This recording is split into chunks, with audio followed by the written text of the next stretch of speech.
So thank you very much for coming. Sorry, my apologies, for having us here tonight. My name is Peter Marx. I'm with General Electric, which is that rarest of things. It considers itself a very young, old, wise startup. It's only 130 years old.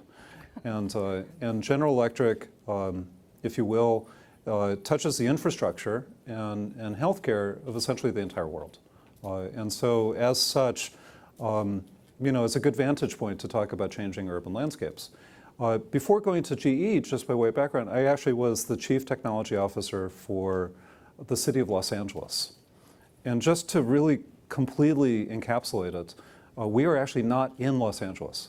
I just want to make sure. We're in Beverly Hills, which is a small city entirely surrounded by Los Angeles, but we can still talk about it. And we have an extremely august and seasoned group of people here who really are touching all areas, if you will, of the changing urban landscape.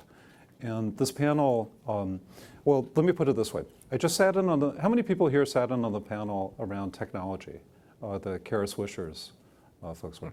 So they kept on talking about issues of economic development and labor displacement and things like that. This panel, to a great degree, is almost the antidote for a lot of what they were talking about in that room. And so with that, I wanted to introduce our panelists. And Dan, I'm going to start with you, if that's okay. But I wanted to introduce Dan Doctoroff, who's the chairman and president of Sidewalk Labs, which is an Alphabet company. Alphabet, by the way, is code for Google. Would you like to introduce yourself for a half second? I'm happy to. Yeah. So I formed Sidewalk Labs with Larry Page 2 years ago. Our mission is to use technology to improve urban life. Before that, I was CEO of Bloomberg, and before that, deputy mayor of New York. So the idea is to combine sort of technology and urbanism to really begin to attack in many ways these big urban problems. And so one of the very interesting things about Sidewalk is that it's an effort of really a large technology company to rethink, if you will, the urban world. But we have another great example of the urban world almost being created whole cloth, if you will. When was Singapore founded? Well, 1819, but we became independent in 1965, so we dated from 65. So I wanted to introduce, and she has a very complicated title, so I'll bear with me for a half second. But I wanted to introduce Professor Heng Chee, who is a professor at the Lee Kuan Yew Institute of Innovative Cities in the Singapore University of Technology and Design. However, not to avoid any confusion, I'm going to refer to her as ambassador, and for reasons that she will bring up in a second. Would you like to introduce yourself for a second? Thank you. Yeah. I am actually a professor. I'm a political scientist by training, but I became a diplomat when I was asked to be ambassador at the United Nations, and after that I became ambassador to Washington, 2 posts. And when I returned to Singapore, I was offered the job of starting the Lee Kuan Yew Center for Innovative Cities. I'm also the chairman of the National Arts Council in Singapore. So I have a great life. I do foreign policy, I do cities, and I do the arts. I just want to carry her luggage. So, and one of the areas, if you will, that is probably the most visible change in the urban landscape over the last 5-10 years has been around transportation. It's not that the cars necessarily have changed yet, although we'll get into a little bit of that, but how we use transportation has completely changed. And so with that, I wanted to introduce Jean Liu, who's the president of a company called DiDi, and I can't say the second word because I speak English, and there's four sounds in Chinese that I can't actually utter. But with that, would you be willing to introduce yourself? Sure, thank you, Peter. The second word is called Chuxing. It's Chinese for mobility. Yep. So DiDi Mobility is our company's name. I actually joined DiDi about 3 years ago. Before that, I spent 12 years in Goldman Sachs as a banker and private equity investor. I have 3 kids. I live in Beijing, and when I first got relocated back from Hong Kong to Beijing, I often found myself have a problem where I got stuck with my kids, young kids in the street. I cannot hail a cab. At that time, I found this company that's a very smart taxi hailing company. So I decided, why don't I join this company? And 3 years down the road, this company has already developed into the largest rideshare network. We completed 20 million rides on a daily basis, which is 2 times of all everywhere else adding up together in terms of rideshare market. And we connect not just the taxi anymore. We connect a taxi, private car, minibus, bus, driver for hire, we call chauffeur, and social carpooling and rental. So we have 10 business lines these days. And our mission is, from a passenger perspective, we want everyone to have a more affordable, convenient, enjoyable commuting experience. From a social perspective, we want to, we want to solve the pollution, congestion problem, and we also want to create more jobs on our platform because of the drivers. We provide them, extra income for their family. Yeah. As I say, almost the antidote for the technology discussion. But and just by comparison, you'll have to fact check me, but if my memory is correct, Los Angeles, which has the 2nd largest public transit bus system in the country, boarded 34 million people in a year. So just to give you an idea of the scale. So Don Katz is the president of Audible, but he's also got a very interesting role, if you will, and I'm just going to put you into context for a half second here, which is that if you think of Dan Doctoroff and Sidewalk Labs imagining the future of cities literally almost from a blank sheet, if you will, and Singapore as being an example of a city that is embraced using technology and innovation to become what it is now. And you think about Los Angeles and the 400 cities in China who are reimagining how the established infrastructure works.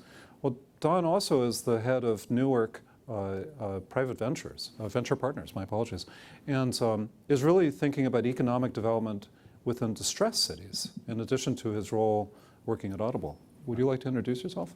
Sure. So I'm actually I started Audible and then a CEO, and Audible certainly has applied technology to the world of transportation, and made millions of people's commutes a lot easier by having great people read them stories and the like. And we invented the first digital audio player, but I'm here because of our decision in 2007 to move the company at a point of where we were very, very successful into Newark. And Newark is not just another city. Newark is known to be one of the most injured cities in the country.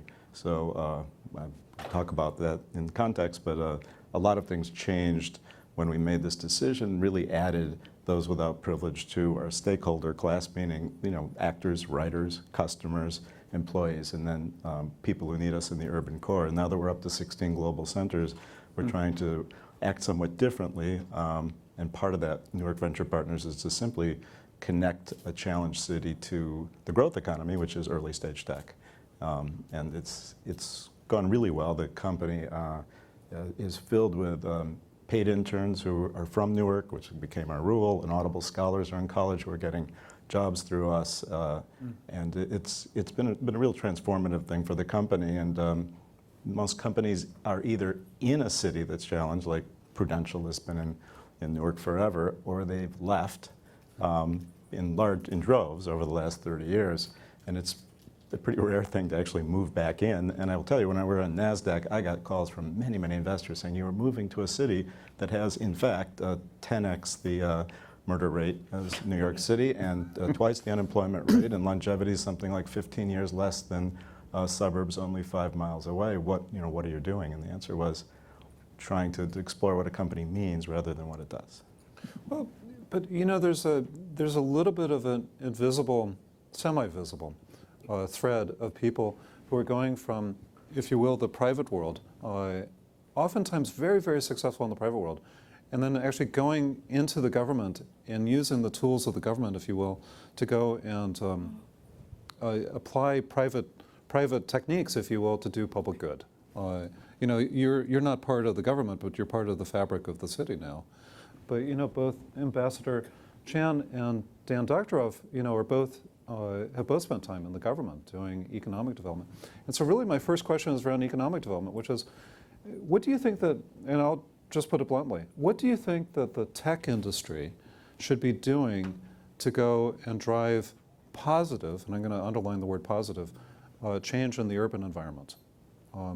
What's missing, if you will, from the current positioning of the tech industry, which is technology first, if you will, against what you're all doing, which almost feels people first?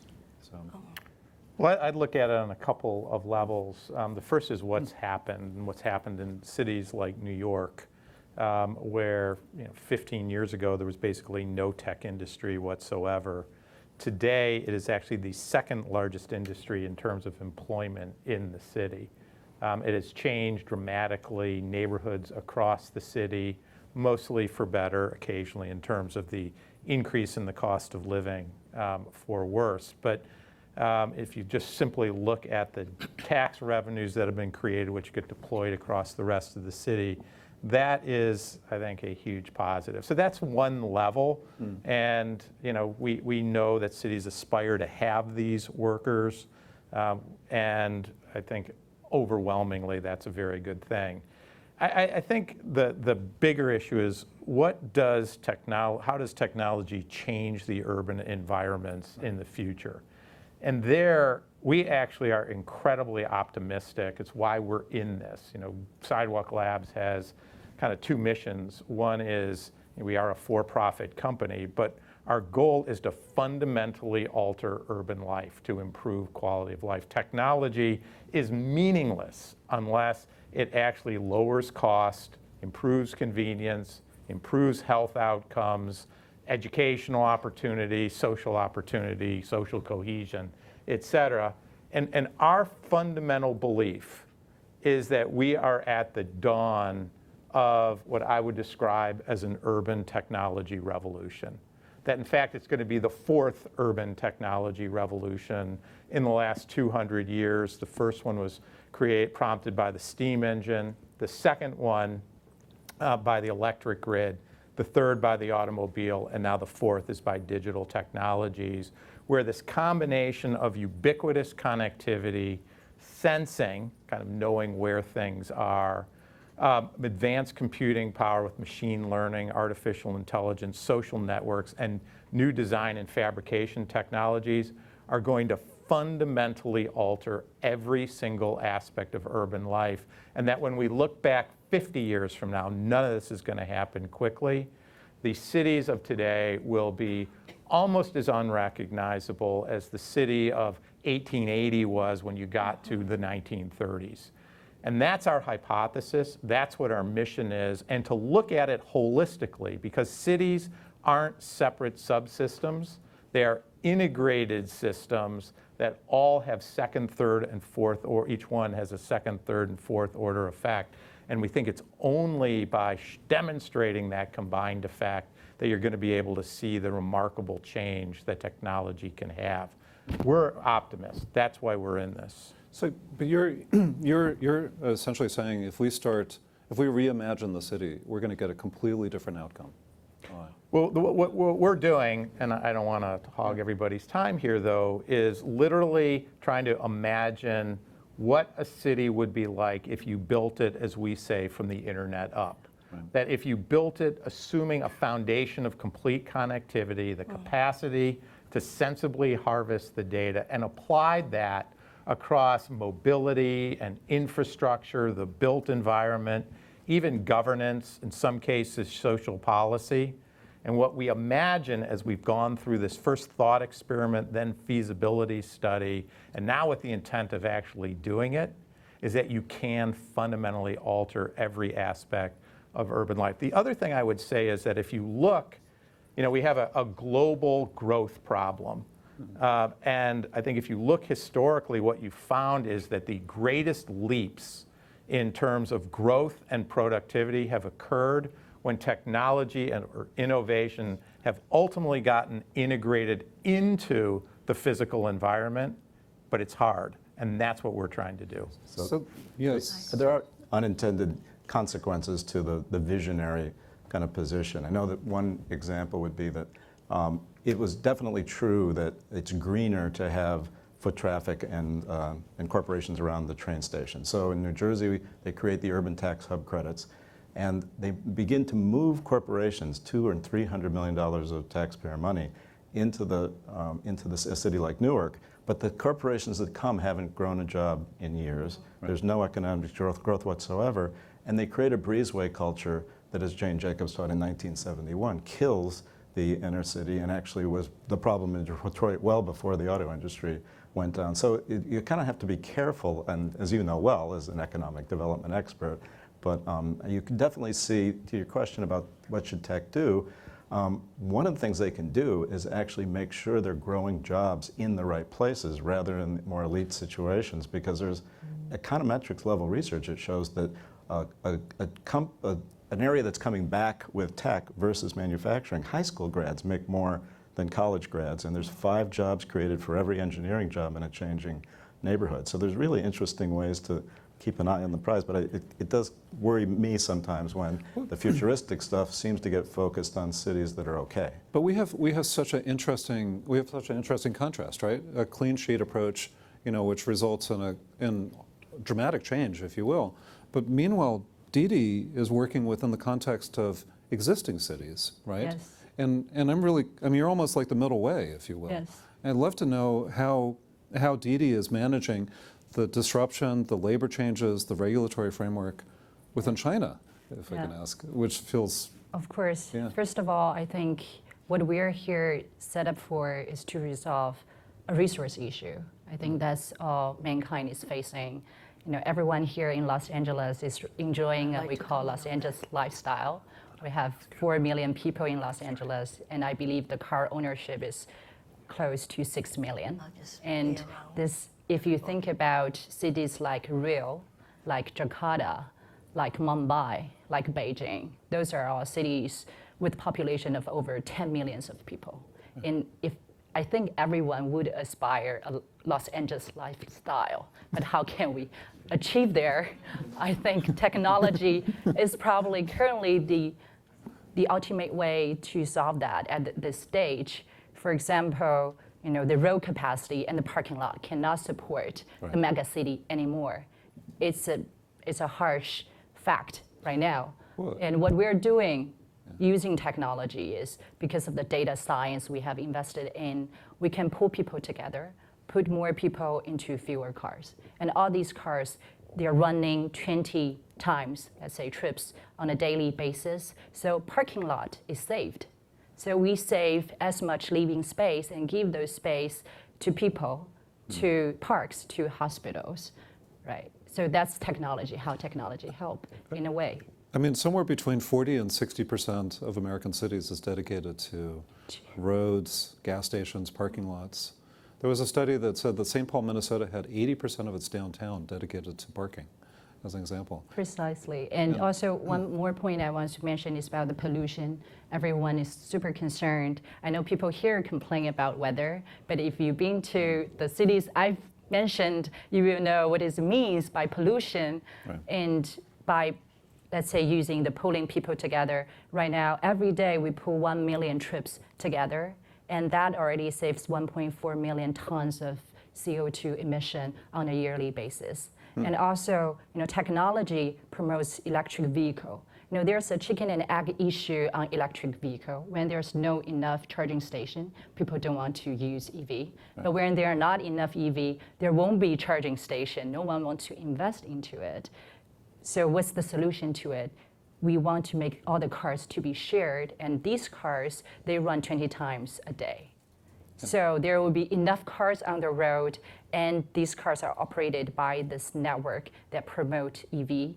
And on our platform right now, we have 200,000 EVs. And in 3 years' time, there will be 1 million EVs, and that will save another 1 million tons of CO2 together. Adding up, that's 300 Central Parks in New York, if you think about it. And I think every little helps. with the technology here, we will be able to tackle the pollution issue. So I am optimistic in technology at this stage. As somebody who grew up in LA during the smog alerts, I can only say.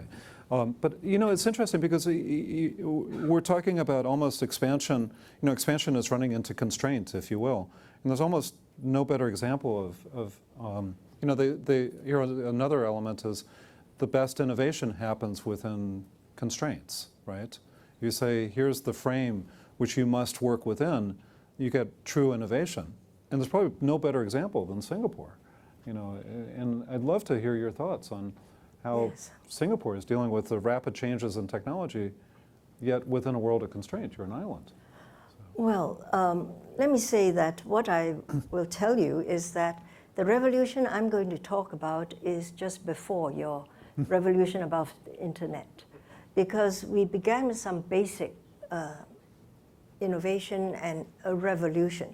Singapore, as you know, is a little red dot on a map. We are an unnatural country, city country, and we're about 3/5 the size of New York City. That's Singapore. I think what we have done is to use technology to change the urban landscape in the way of creating land. We plan to make more out of less. We have used technology to produce more land and to produce water, which is an issue that bedevils every city, and megacities have the worst of all problems. Right. You know, you want clean water, you want enough water, and you want land. Now, Singapore is really, as I said, 3/5 the size of New York. What have we done?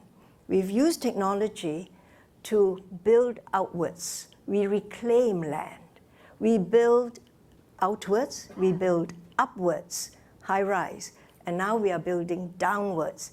We are going 325 feet down, caverns, building Jurong rock caverns where we store oil. What we can free the land off above ground, we try to put underground. So all the storage is going to be there. And Singapore is using technology to move in this space. I can go into that in greater detail later. We began with 224 square miles. We want to be 300 square miles by the year 2030. Now, on the question of water, we have no water resource. We buy our water from Malaysia. We had 2 water agreements, and those water agreements are going to come to an end. One has ended, one will come to an end in 2061. So what do? We immediately had this vision of expanding the catchment area in Singapore. Remember, it's 3/5 the size of New York City. We have 17 reservoirs in Singapore. 2/3 of the island country is, in fact, catchment area. Every drain in Singapore has been enlarged to become a water catchment area. And we cover the drains so that nothing is really thrown inside. And then you recycle the water, you purify the water, and I'll tell you how we do it. But we cleaned the river. You know, you go through all the cities in third world countries, emerging economies, Thailand, Bangkok, Manila, Jakarta, filthy rivers full of garbage. Singapore, the Singapore River was like that. But Lee Kuan Yew, our founding father, said, we'll clean up the river and the Kallang Basin. He picked the most effective bureaucrat and said, in 1977, he said this, I give you 10 years, you clean up the river. We cleaned up the river at the cost of 300 million. In 1987, that, for a small country, it's big money, you know, but we did it. But with a catchment and a clean river, what did we do? We produced new water. We bought American technology, microfiltration, reverse osmosis to clean out the contaminants, the virus, the bacteria. Then to disinfect it again through ultraviolet light. And we have passed the standards of WHO and also US EPA. Now we use this water for commercial purposes and in industry, but we are letting it into the reservoirs, mixing it with the natural water. When we had a drought, we use that. Now, when I talked about this to my ambassadorial colleagues from the Middle East, they said to me, you know, Heng Chee, this is exactly the right way to go, but we can't adopt it. It's haram. The Quran says we can't. Now, in Australia laughed at us. Ah, fancy they're drinking this, you know. But when Queensland had the drought, they started this process. We call it new water. We also desalinate water. That's very expensive. In 2016, we hope that 55% of our water will be produced through this new water, the filtration, and also 30% through desalinization. And by the way, now, for us, water is not just a resource, it's a reusable resource. And we sell our technology. We now have 180 companies developing technologies of environment and water, and 20 research centers on water in the small city-state. So I find it very fascinating. When I became the CTO for Los Angeles, one of the first conversations I got into was around sustainability and resiliency. Yeah. And I don't want to get into politically charged issues about, well, actually everything is politics. We'll just leave it there. But I find it really interesting that an ambassador is talking about water, and a mobility company is talking about clean air. And I mean, we're in different times, right? And one of the functions of cities is really to, well, frankly, be resilient, right? Because they are platforms for human beings, after all. Yes. And you know, here in Los Angeles, for example, we in fact, you know, are a very good example of being able to clean up the air. You know, there's a gray water program. There's a water retention program for all the runoff that was all the rain that falls in Los Angeles today goes out to the ocean. The U.S. Army Corps of Engineers created it so that it literally goes in a straight line. Hill, you know, sky falls on hill, hill goes out to ocean. Done, right? And so the goal of the city is to actually now switch so that 40% of the water actually comes from the local area. But I find it fascinating that we're talking about these sustainability and resiliency issues. And I'd really, you know, like to know how both an injured city, I think is the term that you used, and a lot of the non-mega cities, if you will, what do you think that they can do? Yeah. You know, so part of it's just finding the calling card to draw economic growth in. So it's interesting that you know, you mentioned the water. Newark was the richest city in the world by many accounts, particularly from 1900 to 1915. And when I discovered that Newark, which took a lot of work to get from the FCC, the fiber maps, but basically under Newark is the fundamental dark fiber of the internet. So I went into Cory Booker's office when he was mayor, and basically said, look, here's your speech. You know, Newark was the richest state and the richest place. I mean, New Jersey was the richest state because the power of the Passaic River created the Industrial Revolution in New Jersey, and then the quality of the aquifer drew all the German beer makers. So the Ballantines, all the big beer makers were there, and then the depth of the harbor launched the container shipping revolution, and this was the source of the wealth. Now, capacious fiber will unleash another era of repositioning Newark. Because it's almost like, if you've ever been to Iceland, when you stick a stick in and the steam comes out, there's fiber under there that even in the Flatiron District in New York would cost, you know, $30 million every 50 yards to run it. And it's so, when we started Newark Venture Partners, one of the ideas was that we would create an ultra bandwidth zone, and that at times this would rebrand the city, and we'd draw other companies in. And in fact, Newark Venture Partners, which has a 25,000 square foot accelerator, has 6 or 7 gigs to the desktop. So it's already drawing in massive interest from 4K and virtual reality companies that need it. And there's a Wi-Fi system that's 1 gig in Newark, where it's just the fastest in the world as far as I know. You can stand in a park in Newark, and we designed this with our techs and wired it up. You can download 7 or 8 movies at the same time to a good iPhone in a second. It's but that wasn't actually what drew 1,200 companies to try to get into Newark Venture Partners. Right. It was the other idea, which was to align 260 Audible experts across massive subject matter expertise, you know, 12 kinds of database architecture and 16 kinds of, you know, cash flow management. And they're on call to go down in the elevator and coach these companies, teach master classes and the like. And so there's now, it's really rolling, as is the city. The city now has $2 billion of construction going on. There's thousands of apartments coming up. Hipster bars from Brooklyn are going in across the street from our headquarters. We're rehabbing a 90,000 square foot church, a cathedral that is a tech cathedral, and it's really kind of exciting to see. But this was partly because basically companies haven't, the idea of moving into Newark and joining us, call as they will, it's starting to happen now, was kind of falling on deaf ears. So we had to plant little companies that can grow from 3 to 10 to 100 people, because if there were 12 Audibles in Newark, there would be redistributable income just on our growth. Oh, interesting. So you're almost saying that, if you will, and we'll get into it a little bit, which is what are the services that cities have to provide in the future? You're saying that Newark, because of its available connectivity, it's almost like a discovered resource underground, right? Yeah. There's fiber optics underground. And the telecom companies and the cable companies knew this. There's 2 unmarked buildings in Newark, which are called peering stations, which are harder to get into than the NSA. Right. And that's where the internet comes up for air and is traded and then resold for billions of dollars elsewhere. My first idea was, let's tax it, but then I figured they just moved down the trunk to a cornfield in New Jersey. So we're all working together on it now. Well, it's funny because Chattanooga, of course, is also pursuing a very similar thing by saying, let's bring broadband, if you will. But it's interesting because there's a dichotomy, if you will. I almost, and without being a subject matter expert, but it almost feels like in places like Singapore and here in Los Angeles, there are a lot of government-provided services, if you will. Yeah. And LA, for example, has the water and power company, right?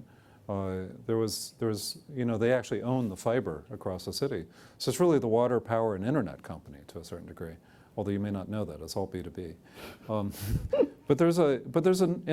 then you have a private service, which is essentially, I won't say augmenting is probably the right word, all the other transportation options. But Dan, I'd love to know, you're part of a large private company, a shareholder-owned company, and you're thinking about cities. What kind of services would you imagine providing? Everything? Soup to nuts? Can I get my food through Sidewalk Labs? It won't be through Sidewalk Labs. Yeah. Just to elaborate a little bit, our notion is to literally develop a district at scale that would be a laboratory for innovation across all of these different dimensions. And that's really what our focus is. And we're pretty far along and developed the concept for it. We've tested it in a series of feasibility studies, and now we're actually looking for a city partner to actually do that. But at the end of the day, we won't provide the technology, the vast majority of technology. There's lots of incredible companies out there who are doing really interesting things. We see ourselves much more as a systems integrator rather than the provider of all the technology. That said, we recognize that you can't plan a city.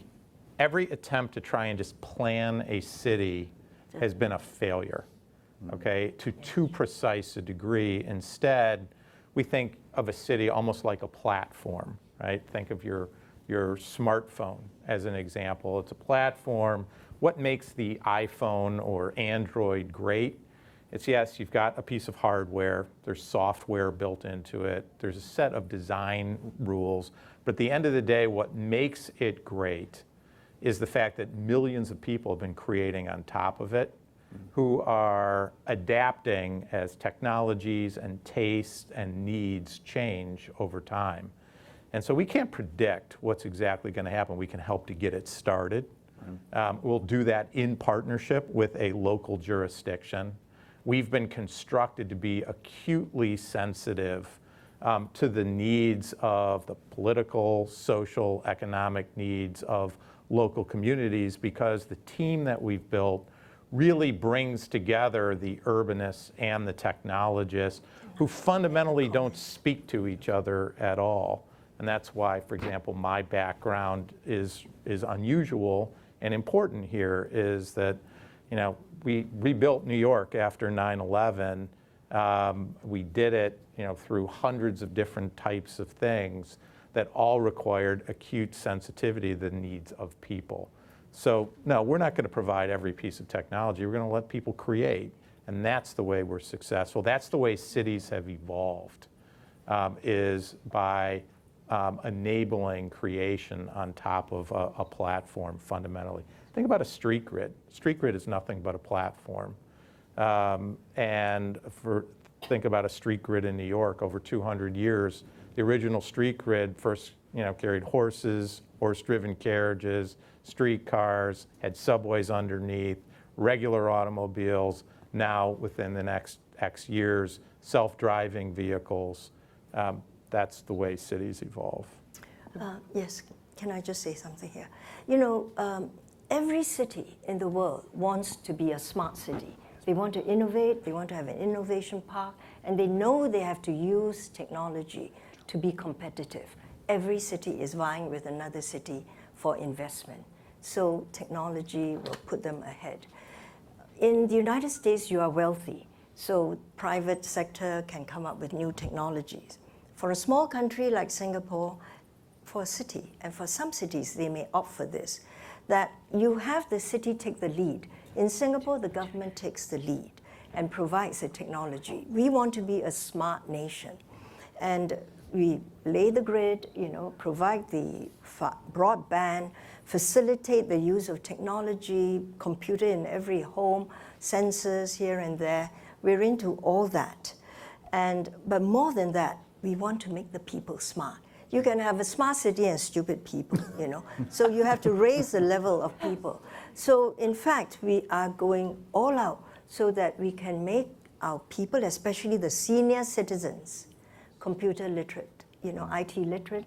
And we run, a colleague of mine laughed and said, we run boot camps for senior citizens. And you get senior citizens to teach senior citizens how to use the computer, but that's the way they go. The one place I've admired, Jean, is China.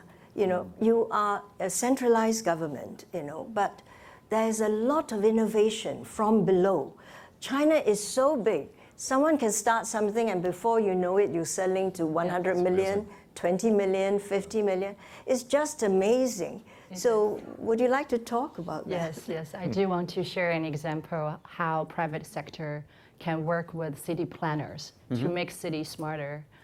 We are doing experiments with 15 cities in China, and we have gained some very encouraging progress. There's this city called Jinan. I bet no one knows that city here, but that's a city with population of twice the size of Los Angeles. Yeah. So 7 to 8 million people in that city, and we recently found there's a notoriously congested road. As any city, you have this type of road, right? You get stuck in it for an hour. And normally there are 6 red lights, 6 crossroads on that road. The people will on average spend 40 minutes stuck in it. And we call it the 405 here. Something similar. And so the Jinan government actually come to us, say, we understand you are a big investor in data science. Is there anything you can help us to resolve the traffic jam in this road?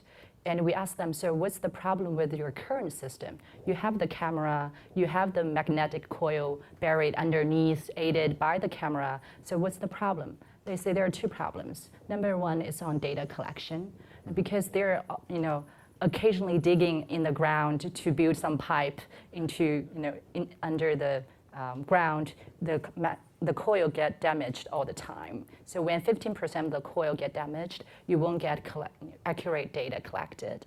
And the only solution is replace the coil. The maintenance cost is extremely high. And second, more important issue is on algorithm. The algorithm in the old days is, I think it's too traditional. People actually literally need to sit in front of the screen to count cars. At this hour, how many cars passing through? So that's the speed of the red light. So that's why you always see in many cities where there's no car, but there's a red light waiting there for 5 minutes.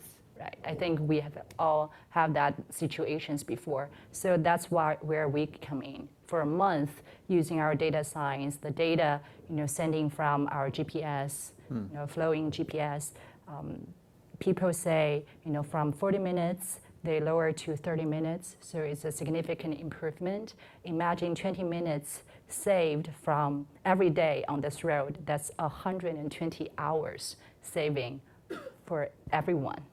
That's my gym hour for the whole year. I think people can use that 120 hours on many, many things. And this is a very interesting example. I want to share how private sector can work with government. It's so interesting that, so, one of the themes here is that how do you use innovation? Right. And innovation, and particularly in the American cities, it can come from usually three sectors, from the government, from policy sectors. It can come from business innovation, and it can come from philanthropic innovation. And you look around and you borrow ideas. So we have 110 people in Berlin and moved there 12 years ago, and that went from a poor city and a very challenged city to a burgeoning, incredibly lively city, all on the arts and tech and some policy innovations. So we're trying to bring those back in. Barcelona, they completely get the fact that when you have urban areas that have to develop, you subsidize the street level amenities and you bridge them until things are better, not worry about the people up in the top of the building, which is the way the real estate guys think about it. But it's pretty interesting that businesses, with all their innovation, tend to look to the political sector and the philanthropic sector to create a better society, for lack of a better word. They talk about it, but most of them create giving institutions that from a distance give money away to other kind of philanthropies, and then they create political organizations which are supposed to coordinate with policy, but usually they're lobbying for the good of the company. It's kind of interesting to look at how, when you get into on the ground in a place like Newark, the business of the city is the nonprofit amelioration of poverty, which means that there's a vast employment sector of overlapping nonprofits, but there's no tax base, and very few of them trade best practices and actually cooperate to create innovations. But the best thing about philanthropy in the American world, it's the great exception to social democracy or other political systems where the governments are more, in control of things, is that they create test beds and experimentation that then can become scaled policy through usually government investments. And there's great examples of that all through the 20th century. We kind of lost our way with that, I think, and you definitely see it on the ground in challenged cities. But we're seeing a different type of philanthropy begin to emerge, if you will, out of the tech sector. I mean, I'll just point back, Jane's introduction, she was talking about reducing carbon emissions, right? There's no taxi company, apologies to all the taxi companies, there's no taxi company who thinks of their job as reducing carbon emissions. Just full stop. It's never existed before. The public transit side does, but that's because public transit is for public good, if you will. And I'd really be curious to know what you think of the role of charity. Public good is coming from the technology side of the world. And one of the most interesting areas that the private world could actually provide public good is in data. And I'll give you an example. Here in LA, there's roughly 40% of the drivers use an app called Waze. How many people here use Waze? Okay. That's about 60% of the room, by the way. And what you may or may not know is that the city of Los Angeles actually provides data to Waze. When I was a CTO, I did a deal where we gave them all the street closures, all the traffic signal timings, all the sporting, all that stuff, right? All the stuff that's happening that blocks people, all the construction and everything else. And the Waze, which is owned by Alphabet also, turns around and every 4 minutes gives a snapshot of all the reported issues across the city streets. All the downed trees, all the potholes, all the traffic collisions, everything back to the city, anonymously, right? Not personally identifiable information. And so what ends up happening is when somebody calls to report a pothole, the people who receive that phone call or get that message, from the government line, 311 here in the US, actually also see that 42 people reported it on Waze. And similarly with collisions, believe it or not, traffic accidents are reported more quickly on Waze than are reported through 911. And so there's a really interesting thing which is coming from data coming from the public sector. We have open data. Dan, you and I worked on open data here in the US. It's a phenomenal use, right? Think of the fact that weather is free. Everybody knows weather, as an example. But there's also beginning to be this data that's coming from the private sector. Where do you think this is going to go? You think this is something that's going to increase, or are we just watching a blip from a few magnanimous private companies, if you will? And where does it fit? You know, look, I think realistically, most companies think their mission is fundamentally to make money for their shareholders. Yeah. And if there happens to be an incidental benefit that benefits the public, or in the alternative, if they believe that not taking action will have a negative consequence on the relationship with their customers, then they'll do something that appears in the public good. But I think we have to be realistic about that. That you know, at the end of the day, these companies largely exist, and there are rare exceptions. I can honestly say, and this is not being an apologist for Alphabet, but you know, the experimentation that the company does across a whole range of things is designed to channel some of those remarkable profits back into potentially having social good. And there are many other companies that do, but you know, we're not seeing a revolution, I think. In fact, if you look even at the percentage of philanthropy as a percentage of profits that corporations give, and you look at it over the last 20 years, it hasn't gone up at all. So altruism is not... It's not. I don't think it's realistic that it's going to happen unless there's some incentive for action or disincentive for action. No, he's absolutely right. And even the other companies in New Jersey. But what happens is, because we win in the talent marketplace, not because this isn't why we did it, but people are literally taking, you know, long rides from Bushwick and Brooklyn to work at Audible because of the quality of work life. That gets a lot of notice. And then, you know, we do other things that, you know, all these apartments are coming up, so the best of them just opened up. The Whole Foods anchoring a beautiful 500,000 square foot turn of the last century department store. And we basically put out that we'll pay up to $2,000 a month of the first year's rent to anybody who moves down into Newark in the new apartments. It was massively oversubscribed. And then, of course, I take it to the other CEOs and say, you know, why don't you do this? And they get unhappy, but usually they at least think about doing things like this. But I think it's, you know, I think it's like it's channeling the sense of the greater good in some way that there's inputs and outputs that make sense. But you're both saying economic incentives only, just purely economics. Yeah, I mean, philanthropy is massively subsidized. Let's be clear. It's like, you know, if you ever want to look at something, look at the disparity between the amount of money that's parked, particularly in donor-advised funds and foundations on an annual basis, and what's actually given out. You know, the disparity is massive. But do you think that this is going to lead to, I mean, I'm just going to point out, just look at the image in front of you, right?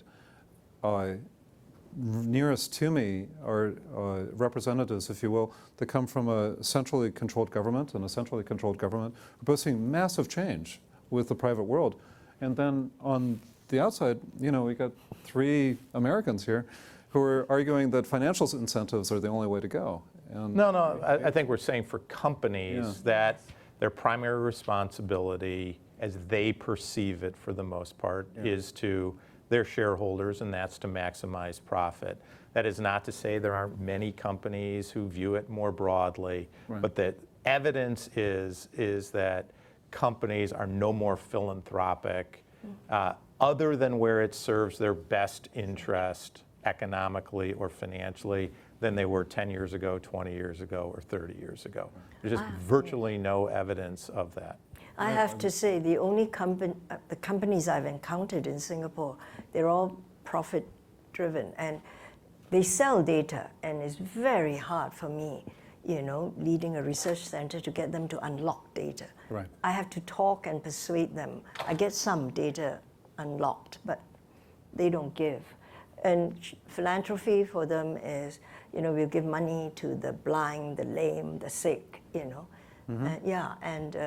But that doesn't mean, by the way, that the owners of that company, those companies, or the stockholders cannot be incredibly philanthropic. I mean, America is by far the most philanthropic, where there is a culture. I mean, look at the number of people who have, you know, pledged to the Giving Pledge, where they're giving away 50% or more of their income.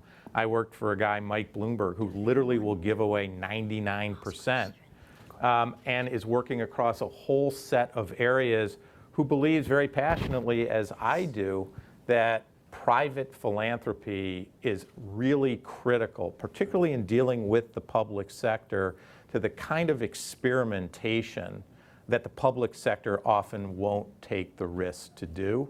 And that is incredibly valuable, but it's just not done largely through the company itself. Right, and I think the people who build businesses are adding measurability and basic outcome expectations and other principles they learn building their businesses to philanthropy in a very positive way. I mean, often people who made their fortunes providing capital and things like that haven't necessarily seen that, and I think there's more of an old school idea of distant giving. But I think you're absolutely right. There's I mean, I think good trends. No, I think there's a really there is a really interesting dichotomy.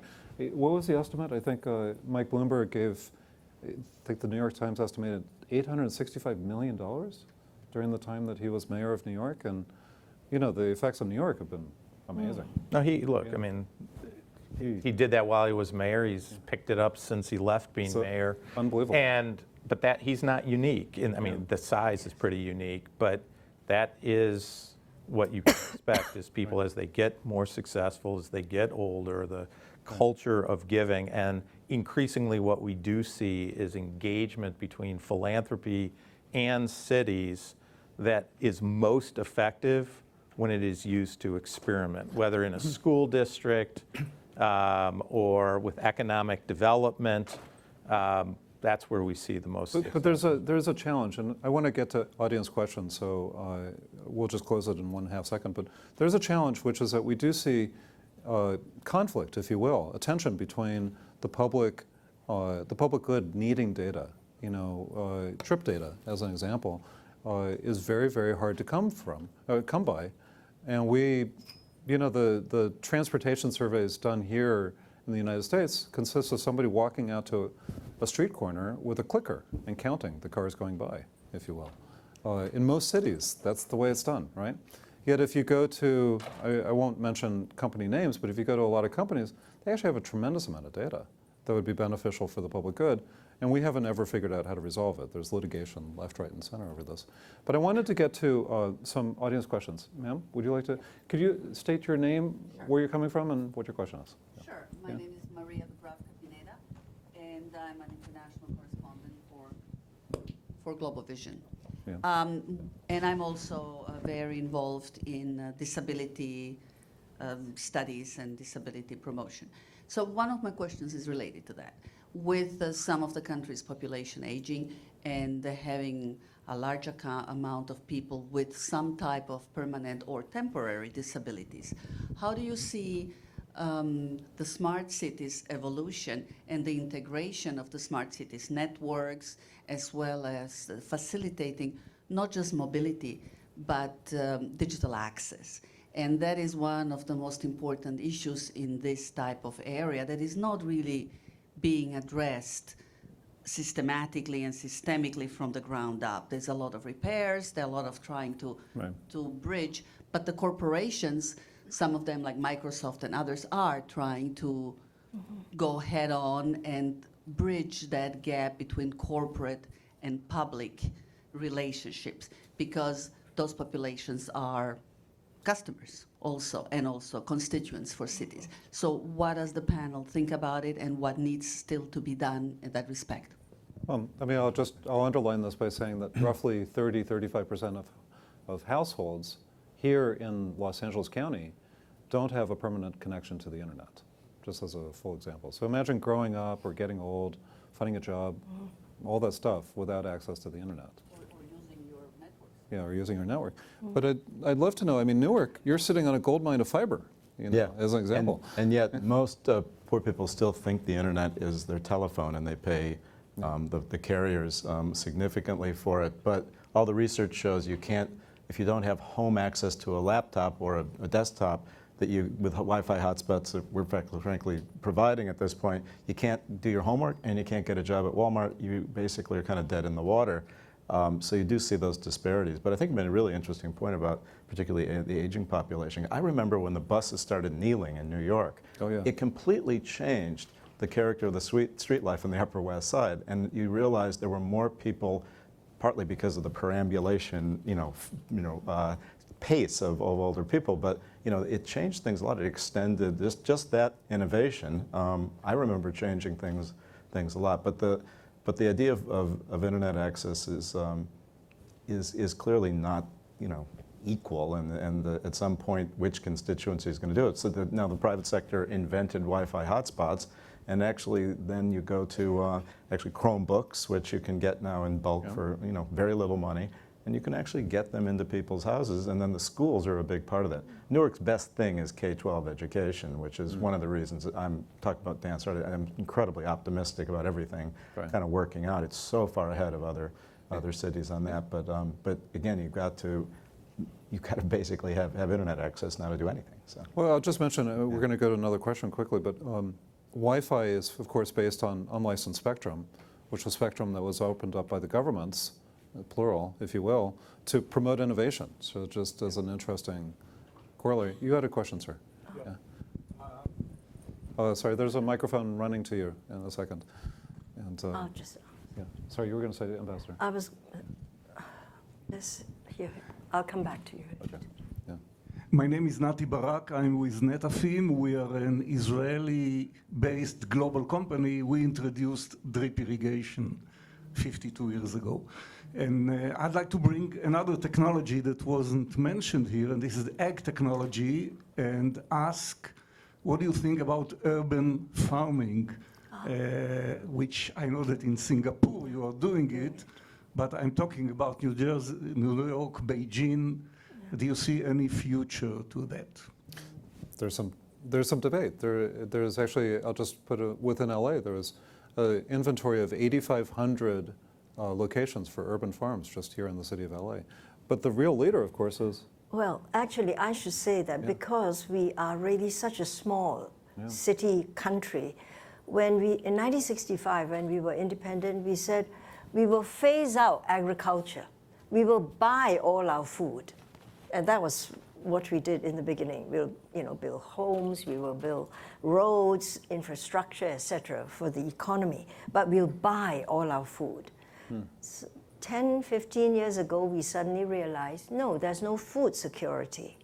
So now we've brought back agriculture. And I think we do farming up to 7% of our food is farmed domestically now. And it's vertical farming, hydroponics farming. I even tried hydroponics myself. It's pouring money down the drain, I can tell you. Especially if you're a weekend farmer, It's, I mean, you've got to know the technology, But I think now we are really into this organic farming, rooftop farming, high-rise farming. We build high-rise buildings and we farm at every level. So there is that, but we are doing it. Many of the countries in Southeast Asia feel they have enough land, so they don't. Perhaps the city. Now, I know China is land challenged, Chee. 80% is not arable. Yeah. That was what I learned when I was in school. Urban farming is definitely a very popular trend. Yeah. For example, in Beijing, I know a lot of my friends actually grow groceries, fruits in their backyard garden. I myself grow eggplant and tomatoes just in a very small yard behind our apartment. So it's a popular trend. I'm not as knowledgeable as the professor, but I think it's promising. So Newark has a company called Aero Farms, which is an incredibly hot tech company with all kinds of private equity money in it. And it is a vertical farming environment in indoor warehouse space with tray after tray, and the technology came out of the Cornell Ag School, so there's a nonprofit crossover, and they're making thousands and thousands of acres in a smaller space of arugula that's all pre-sold to Chipotle's, and it's very green, unlike most, one of the, I'm not so sure it's true, one of the dirty little secrets of the marijuana lobbies is that the power companies are behind it because because actually the sodium vapor lights and the water use is just a massive power suck. And but this it's very green, and you just by adjusting the light source you get sugary or spicy arugula, and it's incredibly successful. But in the space that probably had a job for 5,000 people in the days of the beer empires, there's 90 people running this incredible operation. So you do see this massive historic and secular just dislocation of the economy, which is why, you know, I just thought early stage tech is about the only place that's growing jobs. It better have all these rub-offs and then recreate the economies around it. But that's a company that definitely is very smart about this. Using technology. I mean, I'll just say this panel is a glimpse into all the different aspects. I mean, we could talk for a long time, I won't say how long, on changing urban environments, but just in a few seconds, if you will, because we do have to finish up. Can we get some closing statements? Dan, would you like to? Well, I do find it sort of interesting that the one thing that I think will have by far the single most impactful, play the most impactful role in cities of the future we really haven't talked about, and that is self-driving cars. Right? When you look at the impact of self-driving cars on the cost of living, when you look at self-driving cars on the reshaping of the public realm as we recapture some of that 40 or 60 or 30% of the land dedicated to parking or separated roadways, when you look at the impact in terms of on safety, which then has spillover effects into the educational system perhaps, as children can roam about a city feeling without concern for their safety. That is the one thing that is going to change the urban environment more dramatically than anything else. And I think it's sort of interesting that we really didn't touch on it. It's going to have a huge impact on the ride-sharing businesses. That is the one thing that we really should talk about more. Yeah, there's a whole panel there. In fact, actually last year here at Milken, we actually talked about self-driving cars quite a bit. But you're in the middle. I mean, you're in the middle of changing transportation. What are your thoughts on that? Currently, we connect 17 million drivers on our platform. Wow. And about 50% of these drivers, earn bread and butter from our platform. So it's a mainstream of income from this network. So in terms of self-driving, I think it's a cultural and social issue, not just a technology matter. But I think from a technology perspective, it's definitely, I believe, is going to make driving safer. That's the purpose of self-driving. And at the same time, it will help our city become smarter. As Dan just mentioned, all the parking lot will be outside of the city, and we'll have more space for living and for kids. But I just want to raise this matter. I think it needs more. We need to be more thoughtful in terms of how we integrate with the next generation of self-driving. As for DiDi, we're studying this area very, very intensively, and we think with rideshare network, it will enable the self-driving to be safer because human has different tolerance on accidents. When it's a robot makes a mistake and a human makes mistake, people will have very different standard. If it's a human driver, if you have one accident, with the self-driving machine is very different. So with our network, what we can help is really when the self-driving technology is ready, we'll make sure it's safe enough.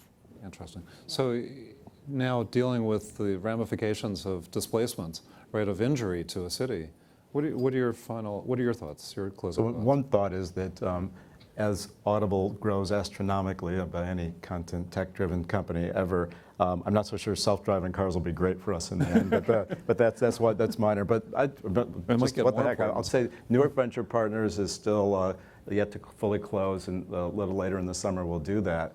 And if anybody wants to be joined with some very well-known and established investors in this socially focused place-based fund, so they come on. Or if you want to move and join us in Newark, see me. But the fund is Double Bottom Line, it's called, and you'll hear much more about this going forward, where total upside principles, and everybody's going to make a lot of money, but a lot of the money in it is tax advantage money coming from community foundations and individuals like Ray Chambers and Prudential's Social Impact Fund, where you get more money back to reinvest in other social goods. So it's a pretty interesting model, but it will report out on everything from job growth to taxable revenue, as well as foot traffic, which is already up to 3,000 visitors, never been to Newark, and street level amenities, all the outcomes that change the state of the city. So, okay, so Singapore and innovative cities are synonymous. It's in the Department of Repetition Department. What are your thoughts on all of this? if you I will? want to talk about system, but can I just squeeze in 1 second of Yeah. a Just one. issue? Yes, just one. You know, we've been talking a lot about technology, but the one question that I have often asked myself and of others is, what is the social responsibility for the use of technology? We discussed disruption, loss of jobs, etc. You have Elon Musk, Stephen Hawking, and I think Bill Gates, Bill Gates said we should tax robots, So what is the social responsibility for the use of technology? Because we're talking of technology. Yeah. But the question apropos Singapore, and what thoughts I have about Singapore and innovation is that Singapore works, and we are seen to be the future of cities, a future model, the model of the future city, because we have a system. Singapore works as a system. When I say we work as a system, if you think of a city is many sectors: transportation, healthcare, water, waste management, housing, healthcare, education. All sectors must be developed and move at the same time. If only 1 or 2 sectors move, it doesn't work. So they must go in tandem. So that's a system. The other system is having your elected politicians, the bureaucrats, media, trade unions, people, business, all working together. And in Singapore, we have this word. We have a whole of government approach. So when people come to say, what can I learn from Singapore? It's not just what I can teach you over one thing. It's a system. You've got to get the whole system. And if you don't implement it as a system, it doesn't work with the same result. Interesting. Okay, thank you very much. Yeah.